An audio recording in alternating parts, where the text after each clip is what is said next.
Today we're going to do a quick review and show how to use this Vicar scanner provided to us by our friends at Malcam.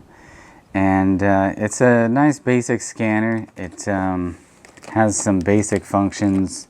It of course reads codes on 96 and newer OBD2 vehicles.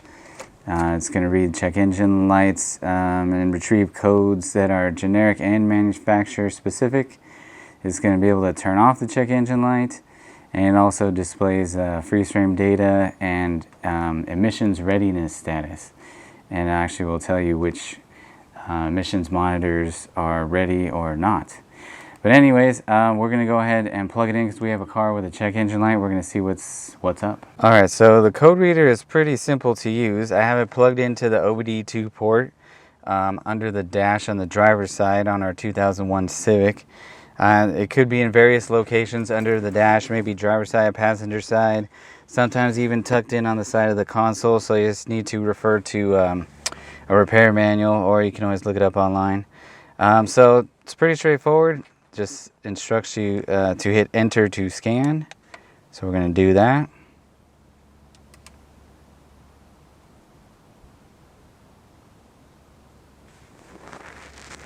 Okay, so it tells you right at the top, codes found 1. So I'm going to hit enter, read codes, enter again. There we go. Torque converter clutch circuit open. Code P0740. So we're going to go ahead and investigate that, see what the various causes are. We've sort of already done that. But yeah, it could be the torque converter itself, could be the solenoids that actuate the torque converter lockup. Sometimes there's a dirty filter, dirty fluid. So we're going to look into all that and see what's going on here. But as far as using the scanner, that's pretty much it. You can go back and you can use the other functions.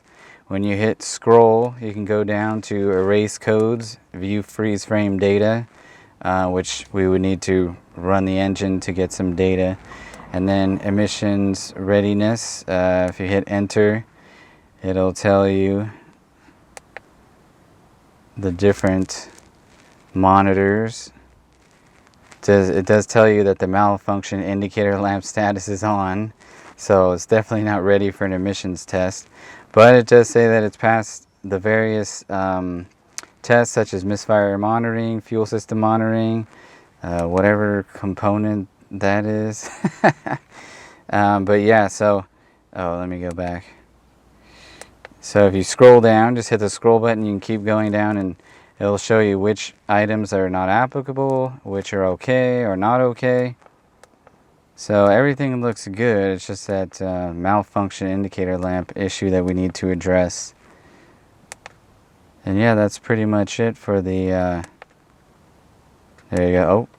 See there, you can scroll down, previous menu, and then you can go back to the main menu there. Exit.